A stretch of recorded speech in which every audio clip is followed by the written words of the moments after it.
Welcome to the License to Lead podcast. I'm Patty Fay. This podcast is for physicians or anyone who thinks healthcare needs a transformation led by physicians. License to Lead means that physicians are charged with and must be in charge of guiding the vision and the culture of healthcare systems. Today, I'm speaking with Amanda Goodall, who is a leadership expert, speaking to us from London, where she's an associate professor at the former Cass Business School. Dr. Goodall has published incredibly relevant and actionable work on the topic of leadership expertise. Her theory of expert leadership evolved from studying outcomes of leaders who are experts in the core business of their industry versus those who have a general business education. Dr. Goodall's research spans industries from academia to Formula One racing and the NBA. And importantly for our conversation, she's focused attention on healthcare and specifically physician leadership. I discovered Amanda Goodall through her 2011 publication titled Physician Leaders and Hospital Performance: Is There an Association? I won't leave you hanging on that question. The answer is yes. My interview with Amanda Goodall will be divided into two parts. In this show, we will plunge into her research findings that establish why it's so important for leaders to be experts in the core business of their industry. Welcome, Amanda Goodall. It is wonderful to have you on the License to Lead podcast. Hi, Patty, and thank you for inviting me. I have to say I'm a big fan of your podcast series. Wow. Thank you so much. Well, you are developing an area of leadership research that you call expert leadership. Maybe we could get started here by you telling us how you got into this area of study. Yeah, well, it came through real experiences in my own working life. So I went to university quite late in my mid-30s. And after I'd done my degree at London School of Economics in social policy, I then took a job with the person called Anthony Giddens, who is a professor, sociology professor, who had just started to be the director of the London School of Economics, so the head of the London School of Economics. And I started to work with him as his sort of apparatchik, as his right hand, that kind of thing. And I didn't really know much about universities. Indeed, I'd only been in one for 3 years, very late in life. But I worked with him for 3 years, and Anthony Giddens was an obsessive researcher. He really focused a lot on research. He focused a lot on hiring the best researchers at LSE. And what I noticed was that great researchers wanted to be at LSE while Tony was there. And this was sort of seeping into my mind. I was noticing this pattern happening. And it was at this point quite kind of a subconscious thing. Anyway, after working with Tony, I went to work in Chicago for a year with an online university. And then I came back and worked with another head of university, an American actually, at Warwick University. And he had left his research quite early in his career. He'd been at Johns Hopkins and he left his research to become a dean quite early, as quite a young scholar. And I noticed working with him was very different. He wasn't that interested in research at all. He didn't really understand researchers anymore. And so I noticed that the way that he was with researchers was very different to the way Tony Giddens was. And he seemed to communicate much better with the kind of business people that were on the board than Tony did. Tony was pretty good with everyone, but he was really a magnet for other researchers in a way that this leader wasn't. So I became quite interested in the differences between them. And that sort of led me to ask a question that then became my academic research, my PhD, which was how much core business knowledge should our leaders have? In other words, just to put it into context for you, does it matter to the performance of Mercedes-Benz that their CEO has trained as an engineer, has a PhD in engineering, and has worked in the company most of his career? In the healthcare context, you could ask, how important is it that the director of nursing is a celebrated nurse who has had a successful clinical career? If we look at school heads, and this is quite a big issue in the UK, and I think, in fact, in many other countries in Europe and the US, do we want a school head who has previously been a celebrated teacher, or doesn't that really matter at all? And then finally, a question that we will get back onto quite a lot is, Does it matter if the CEO of a hospital or hospital system is a physician as opposed to a non-medically trained manager? So these were the questions that I started to ask. And just to give you the sort of key idea of the research then, of my PhD research, was that I found that successful leaders are those who have a deep understanding of the core business of their organization. Being a capable general manager alone, I found, is not a sufficient condition. So it is almost as if a prerequisite, a core requirement for excellent leadership based on your research is actually being an expert in the core business of the organization. Yes, absolutely. And I can run through some of the evidence for you that just to sort of articulate exactly what I found, if that's helpful. That would be great. Yes. So it all started then with research universities. I was in a research university and I had been observing these leaders in the research university. So my PhD specifically was who should lead research universities? Should they essentially be good managers or good scholars? And my key findings were that the best universities in the world actually are more likely to be led by top scholars. And also that top scholars seem to improve the later performance of their university. So what I mean by that is that my finding wasn't just a one point in time correlation. I looked at it in longitudinal data, and I actually found that top scholars seem to improve the performance later on in their universities. And I found this in a global ranking of world universities, and I also found it looking longitudinally in UK universities. So after I did this work, which was my PhD, which was published in a book called Socrates in the Boardroom by Princeton University Press, I then decided to see if I could replicate this finding in other settings.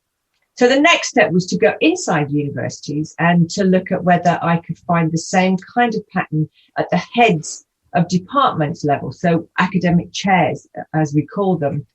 Could we find that having a head of a university who is a top researcher, did it matter once you go inside? Could we replicate that pattern inside the organization?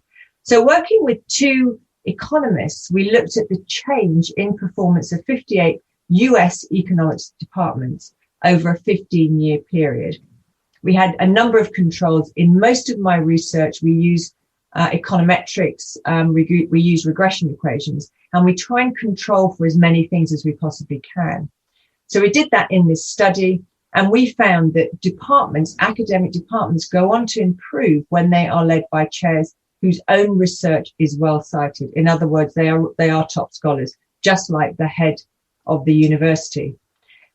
We then went on to try and see if we could understand this pattern in other settings. So for me, a big thing about leadership research, one of the things I criticize about leadership research is that there are thousands of books, over 100,000 articles. In many of the books on leadership, the findings are very anecdotal. And I wanted to step back and try and see if I could find patterns that were replicatable in lots of different settings, because anecdotes ultimately don't really get us anywhere. So the next setting I went to, and what I was trying to do was just find other data to be able to put this same hypotheses to these data to see whether I would get the same result. So again, working with two economists, one at Cornell and one at Warwick, we looked at basketball. We had longitudinal data and we had information on 15,000 basketball games. And again, we controlled for many factors, team payroll, the position they played, etc. And we found that star basketball players make better basketball coaches, and teams in the NBA won more games if they were led by coaches who were star players or had had long playing careers. And the difference was quite substantial, in fact. And this was done with an econometrician who really, what I call, beat the data. So we knew these patterns were really strong. And the next area that we looked at, just running through these studies to give you an idea, because I think this is important. If someone's going to listen to your podcast and they're going to listen to an idea, a theory, we need to know that that has been substantiated in data in different settings. So we looked at Formula One racing, and Americans don't tend to compete so much in this, but it's a global sport. This was work that I did with another academic, Gana Pogrebner, and we looked at the performance of every Formula One team over 6 decades of the sport between 1950 and 2011. And again, we adjusted for a number of factors, and we found that the most successful team leaders in Formula One motor racing were more likely to have started their careers as drivers, and that 10 years driving experience is equal to a 16% higher probability that the leader's team gained a podium position. And that means that they got into a position between 1 and 3. And as people may know who are interested in Formula One racing, a British driver called Lewis Hamilton is on the cusp now of winning more world championships than anyone ever. And he is someone who started racing around a track at speeds that, Patty, you and I have probably never, ever reached at age 6 in a go-kart. So this man has had all of his career racing, understanding the technology of the cars, the balance, all that kind of stuff. And he's that's the kind of person with that kind of experience that will go on to really understand what it's like to be a good team leader. Now, I've found this, again, I won't go through more, but I found it in football. I found it in football, or soccer, as you call it in the States. And we found it in many other settings. And I'll come back to another setting later on, which is management consulting firms. But just one point on sports data. In business schools, often they look down on sports data. And in fact, in economics departments, in economics, the field of economics, they also somewhat look down on sports data. But sports data is very important because you and I will be very aware of the fact that performance outcomes can be very easily manipulated, and they can often be very difficult to identify. And what I like about sports data is it's very clear cut. You either win or you lose. And I can look at all the factors going into it, the money that's invested in it. I can look at the team coaches, the managers. I can look at the players, all that kind of thing. So there's something quite clean about sports data. So it's a good place to kind of replicate patterns and look at them. We can learn a lot from that. So Amanda, I wanted to point to one thing that I found remarkable in your study about race car drivers, Formula One drivers. And that was that if the leader or the owner of the enterprise was a former race car driver, that was more important, more influential in them attaining the podium than having an experienced race car driver actually behind the wheel. So the leader being experienced was more important than the race car driver himself or herself being experienced. I see what you mean. Yes, that's right. That's absolutely right. Yes. And we were interested because also we wondered about the idea of being an engineer as well. And in fact, racing, having very long driving careers, which was so important, actually. Yes. And that's right. Absolutely. More important than having an experienced driver behind the wheel. So you studied the NBA, Formula One racing. You certainly did a deep dive into academia and the influence of exemplary researchers leading in academia. How did you make the jump to such a comprehensive study of physician leadership? Well, at the time, I was really looking for any kind of data that I could try to replicate this finding in, to try and see, as I've said earlier, how generalizable was this finding. So I knew that there was this impressive ranking of hospitals in America, and the US News ranking, I know, is one of the oldest, and it has quite thorough performance measures. And so I just asked a very, very simple question. And I always do this. I should just explain. Before I go into longitudinal data, I always start off with a very simple cross-sectional question. And a lot of people go on about, correlation isn't causation and all this stuff, which they've heard on some radio program or other. But actually, you can't have causality unless you first of all have a correlation. So I always start with a correlation. And with this one, the question that I ask, very simple, is, are hospitals ranked higher when they are led by doctors or by physicians or professional managers? And In the data I had, as I said, US hospital rankings from America's Best Hospitals by US News and World Report. And I looked at the CEOs in hospitals in 3 specialisms. So just cancer, digestive disorders, and heart surgery. I separated the hospitals into CEOs who were physicians and those who were non-clinical professional managers. And as a proxy for size, I included one variable, which was the number of beds in each of the 100 facilities. And I found that there was a positive cross-sectional association between hospital performance and physician leadership. And this remained significant after controlling for the size. And there was a diagram that I produced, or just a simple bar diagram, that shows that hospital quality scores are approximately 25% higher in physician-run hospitals. Now, what was amazing about this was it was just a simple study, and I got it into social science and medicine. And it's always difficult to get into good journals, but I felt very pleased to get in there because I knew this had been quite a controversial topic. I'd known that there was many articles talking about the importance of physician leadership and lots of what I call, and I don't mean to be rude, but chat articles. So articles discussing all this stuff, but there seemed to be none that actually had any kind of empirical support for them. And although my study was a very simple cross-section correlation, when it came out, I was quite astounded about the fuss that was made. It got a lot of coverage in the media, in regular media, which surprised me, but also, of course, in the healthcare sector. And literally, I was getting letters from doctors from one continent to the next, all over. And there is an organization, the American College of Physician Executives, now called the American Association of Physician Leaders, I think. And they got in touch at the time.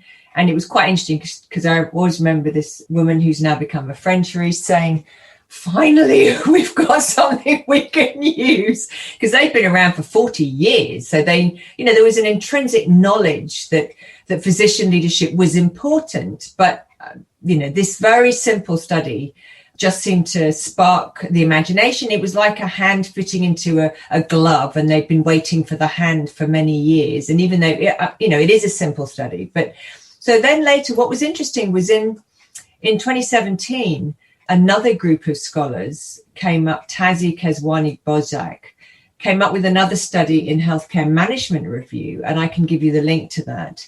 And they asked the question, does physician leadership affect hospital quality, operational efficiency, and financial performance? So they built on my study, and they examined whether hospital systems led by physicians are associated with better quality ratings, with financial performance and operating efficiency, compared with those led by non-physician managers. So they're broadening what's being looked at. Right. And Tazi and colleagues found that hospital systems that were physician-led had higher quality ratings, and this time they could report across all 12 medical specialties, whereas I only looked at 3. And they also had, they had different data. They had the US News ranking, but they also used Medicaid or Medicare data as well. They had other data sets they looked at.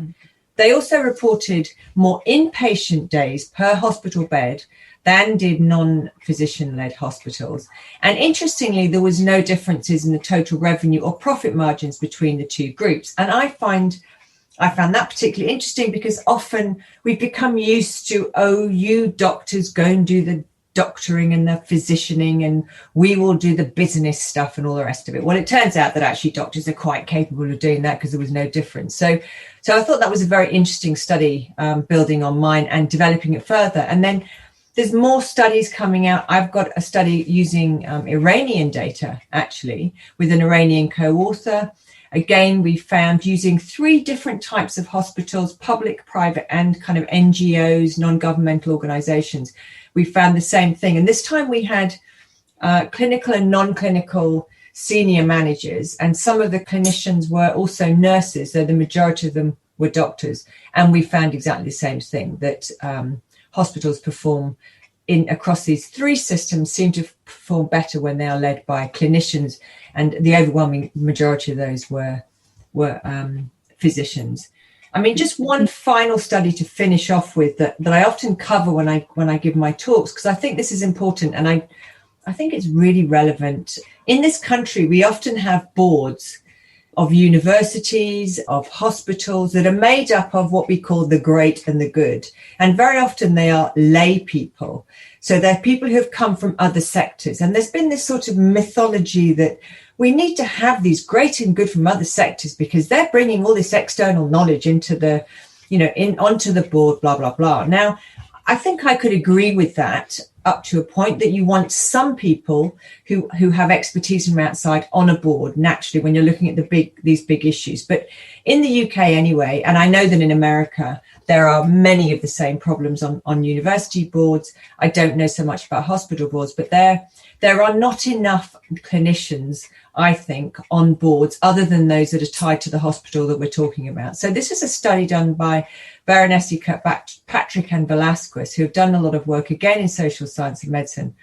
And what they show is that having clinicians on boards makes a difference to the performance of hospitals. And they have 57 English hospital trusts. Doctors represented 14% of board members, nurses 12%. And they found that hospital trusts performed better when they had a larger proportion of clinicians on the board, and the effect was largest for doctors. So I think that's a really important area. I haven't looked more into that, but I think, and there's more research in America on hospital boards. Yeah, that's just a great review. The article that you mentioned in the Healthcare Management Review, I do think it's kind of worth putting a pin in that point that you made about the quality outcomes. There was no difference in the financial outcomes, and the length of stay was longer with the physician-led institutions. That's fascinating because that's often a metric that's used. And I think that when we talk about some of the moral injury and burnout that physicians experience, some of it is being pressured to do things that violate what they think is actually in the very best interests of patients. And that's an area that really resonates, the urging and the hustle to get patients out of the hospital as quickly as possible. So in this study that you cited, the length of stay was actually longer, no difference in the financial outcomes, and there was improved qualities. I think that's really important. The comment also that you made, Amanda, about boards, what a crucial role played by board members and how important it is to have more physicians and clinicians on boards. And it is that way in the US as well, where there are often a lot of community members on boards, and very often somebody who's steeped in the business school mindset, usually more than one person, several who have a strong sense of the financial metrics and have their MBA, have their history of being a CFO at another type of an institution. And my experience, I've been on 3 boards, is that they are inordinately influential, pushing the financial tools, the measurement, the monitoring, in a way that doesn't necessarily serve the ends of the organization or the patients. Absolutely. In fact, that's an area that I think really needs attention. And I haven't looked at the recent American studies on this, but I think being as boards have such a big influence on decision making in many of these kinds of institutions, I just think we need to have more clinicians. And for example, what I would say is if it was a university board, that we would have someone who might have been a Nobel Prize winner from another institution, or might be a retired excellent scholar in some area. And similarly on a hospital board, that we might have some brilliant doctor who maybe is retired or is kind of reducing their workload a bit, who can then come from somewhere else onto, maybe an outstanding institution that hit the top of the rankings and bring some of that learning and experience onto another board. And the other important thing about that is if we had more board members who were representing the core business, then I think it gives more learning opportunities for those lay members on the board to realize, and this is the most important thing, I think, to know what they don't know. And how critical is it in your mind for the chair of that board to be a physician, if it's a hospital system or healthcare system that we're talking about, and for the CEO to be a physician? Those are very influential figures in the boardroom. Really inordinately influential. Absolutely. And we know I do quite a bit of teaching around diversity, and we know about this term homophily, which is that people are more likely to select others who are like themselves. And you will find that someone who is very business oriented is always going to choose someone who is more like themselves, who looks more like themselves, but actually who is a kind of much more of a replica of themselves. And importantly and sadly, what they're saying, obviously they understand each other because they've come from the same kind of pathway. And I think that is one of the problems with all of this. Why does it make such a difference for an expert leader to be at the helm, and as we just discussed, for them to be in the boardroom and at the head of the board table as well? So how does an expert leader make a difference for people in the workplace and for outcomes? Yes, this is the important thing. So we found at the top of organizations this pattern happening, and we want to know now what is going on. What are the transfer mechanisms, as you might call it, in my world? Well, we first got insight into this, interestingly, by doing a study that actually looked at random samples of 35,000 US and UK employees who were matched with their firms. And this was interesting because prior to that, we may have thought, well, maybe the expert leader finding is actually only relevant when you've got doctors, scientists, and other professionals. Maybe it isn't relevant in the rest of the world or the rest of different kinds of jobs. Maybe it doesn't matter about a hairdresser or one of the cleaners in a hospital, etc. So what was interesting with this finding was that we were able to actually match it. We were able to look at these randomly selected employees and match them to their firms. So now we're talking about all sorts of types of employee.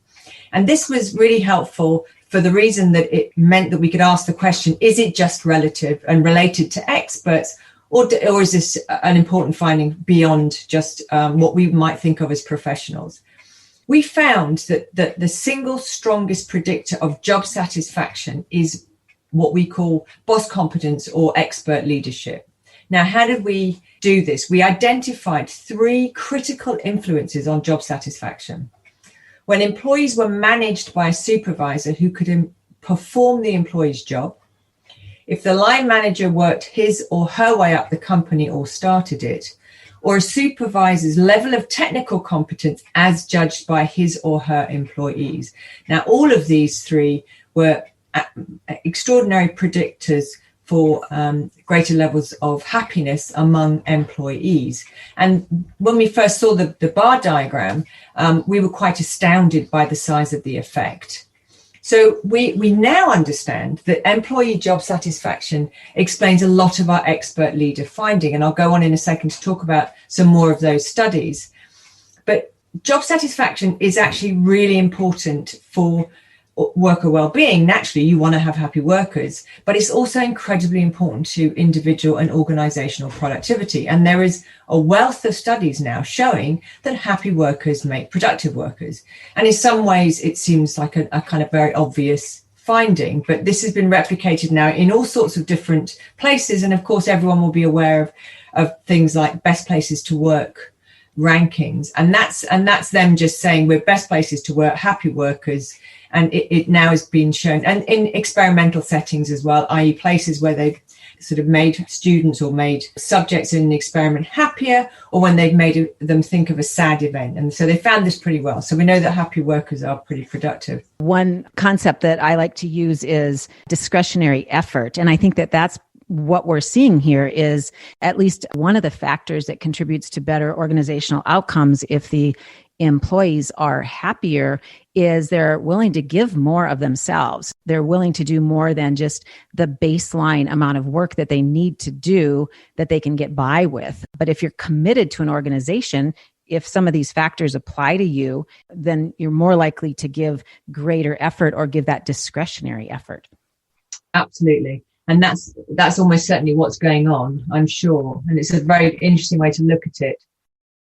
In research with Agnes Baker, who's my main co-author in a lot of these studies, we looked further into the effect of bosses or line managers in different settings. So we wanted to understand, we found this setting in these random employees matched with their firms. And Agnes and I wanted to now look down deep into certain specific fields.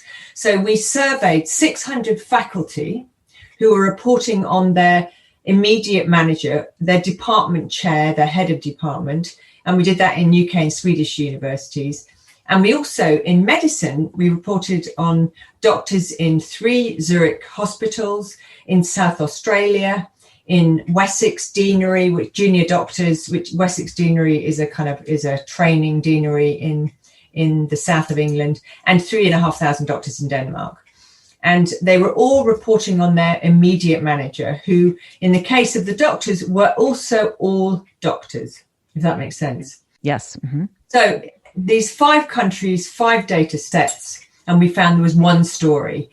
If respondents reported that they had an immediate manager, a line manager, who is an expert leader, so that's just to remind you, academics reporting that their department chair is a highly rated researcher, and doctors reporting that their immediate manager is a highly rated clinician, these academics and doctors were also more likely to report high job satisfaction and low intentions to quit their job. So we found that now in a number of different studies. And the difference here, you had previously looked at the CEOs, the leaders of organizations with your U.S. News and World Reports data and found that correlation. And now you've done a deeper dive into the organization to the department level with maybe a bunch of cardiologists reporting to a chief of cardiology. Exactly. So how do we think that expert leaders influence the job satisfaction and quit intentions of their employees? So what do we think is going on there? And we continue to look at this, and we find that basically our evidence suggests that it's happening through the kind of people practices of the line manager and the work environment that expert leaders create. So, for example, you could say in plain English that if you've walked the proverbial walk, you know how others want to be treated. And if you've done really well as a clinician, then you know what kind of environment to create so that other clinicians do well also. You understand that from having walked it and been in that situation yourself, which is not to say that everyone is like that. And we'll go on to that in a second. But this was another paper that we did recently, which we think also is having an important effect on the how. And there's a number of different things. But one of the things we did when we looked at the heads of academic bosses, we took a term that comes from 2 other Swedish academics, Goodall and Alverson. And we think that your expert boss also acts as a kind of umbrella carrier.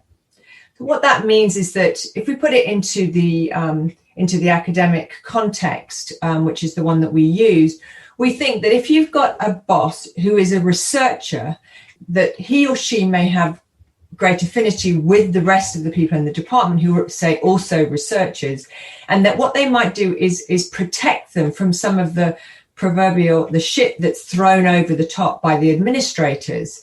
And so they try and protect them with this umbrella from some of the stuff, sheltering them, clinicians and academics, from the administrative spillovers, which are passed down from senior managers.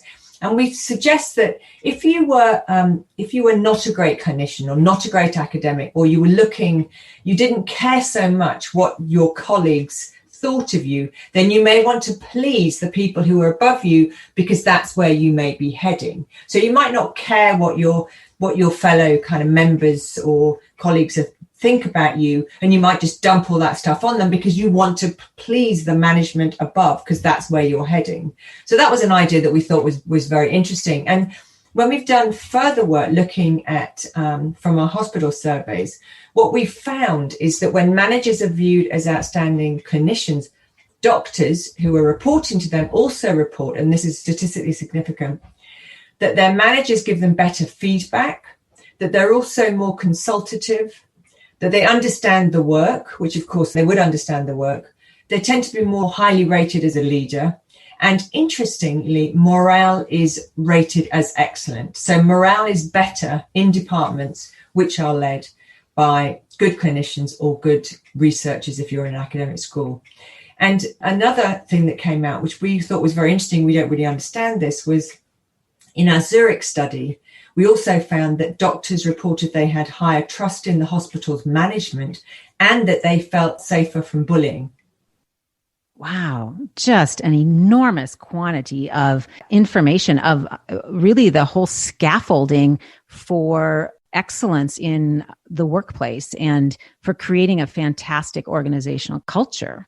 You know, you described that if somebody has a manager that they see as an expert in the core business, there's higher job satisfaction, lower intention to quit. And then you layered on all of these other factors around excellent morale and feeling understood.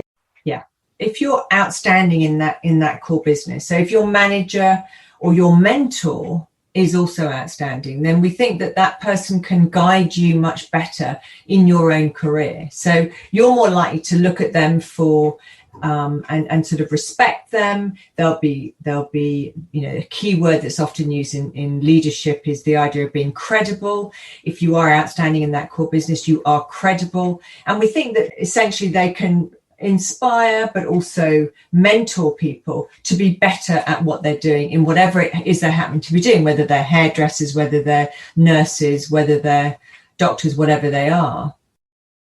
And that seems very straightforward in that they are exemplary in that field themselves, and they would certainly be better positioned to coach and mentor somebody to improve their skills. So it really makes sense.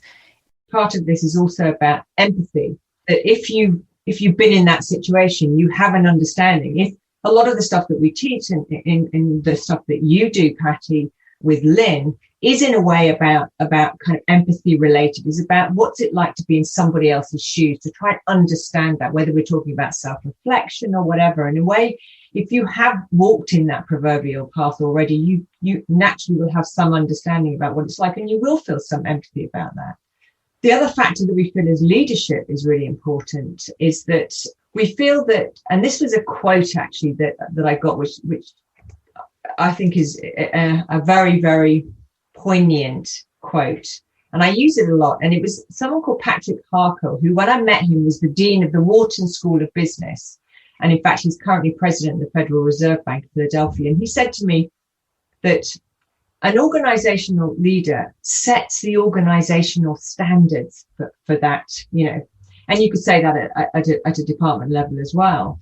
And he said the standard bearer must first bear the standard. In other words, it's no good telling other people that they should behave in a certain way if the leader is behaving differently. There's no good telling people you must have the reddest shoes in the institution if the shoes that they're wearing are dull and dirty and all the rest of it. And it's a very simple point, but it kind of makes sense, really. Modeling that excellence from the top, and whether it's at the very top or the top of your local department or team, it makes a huge difference.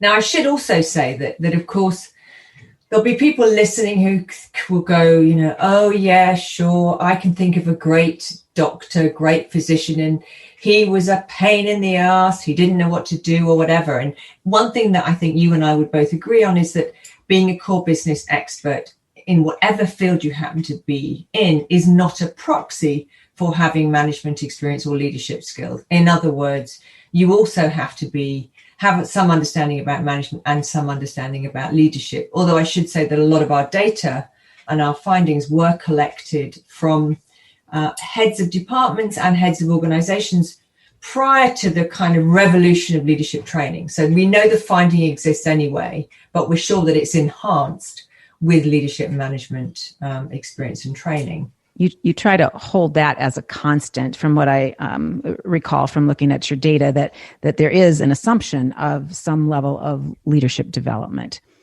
Yeah, especially today. I think about your comments about how if you've got this manager who's exemplary in the core business, they hold that umbrella that protects the members of the team from bizarre bureaucratic demands. And this could help us understand also an element of physician leadership, the way that physicians really understand the members of the team, understand the critical importance of superb bedside nursing, understand what it means to have adequate staffing. So that tendency to take care of all members of the team, not necessarily a physician leader is going to make sure that the other physician's bread is buttered, but going to make sure that the whole team is taken care of, because it all has such dramatic impact on factors that are critically important to that physician as a member of the medical profession.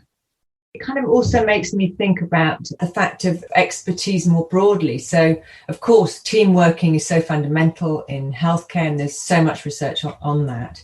But I suppose the way I might add to that is that in this, one of the things that's come out over the years is that it is people feeling lacking in confidence about speaking out in a certain setting because of a hierarchy. Now, we can move on to talk about hierarchy because I think it is necessary and it does exist and it should exist. But what I also think is interesting in the team setting is that I think physicians probably have the overarching view of the team, because that in a way is their role, because they are the senior person. So they should have that.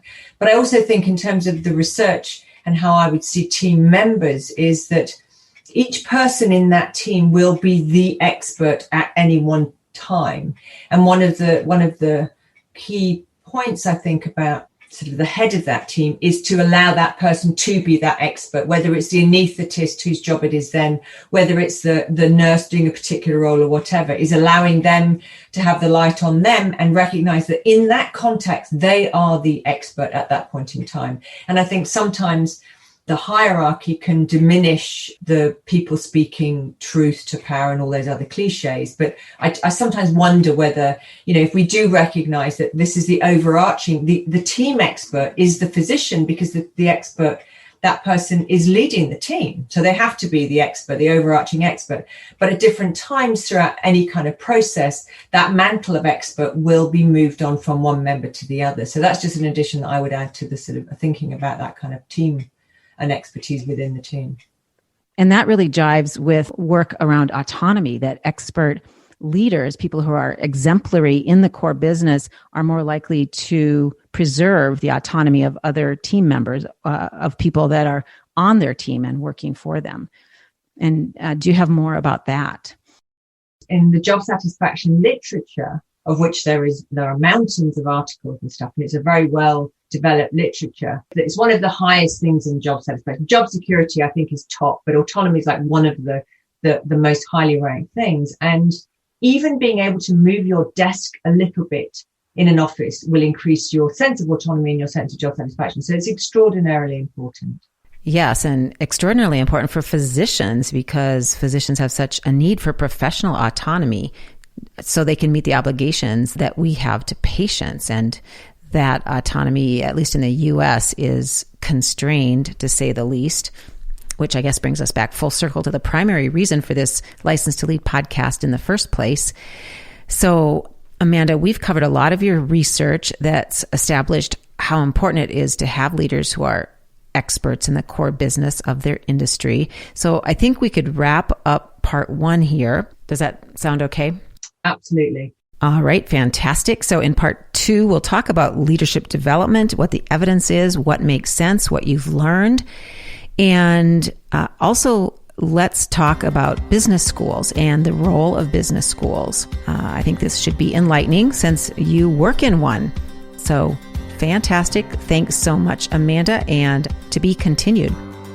Thanks for listening to the License to Lead podcast. Be sure to visit licensed2leadpodcast.com to join the conversation, access the show notes, and sign up for our newsletter. Leave us a message with your provocative question or your thoughtful comments. You might inspire a future episode of the License to Lead podcast. Thanks so much, everyone.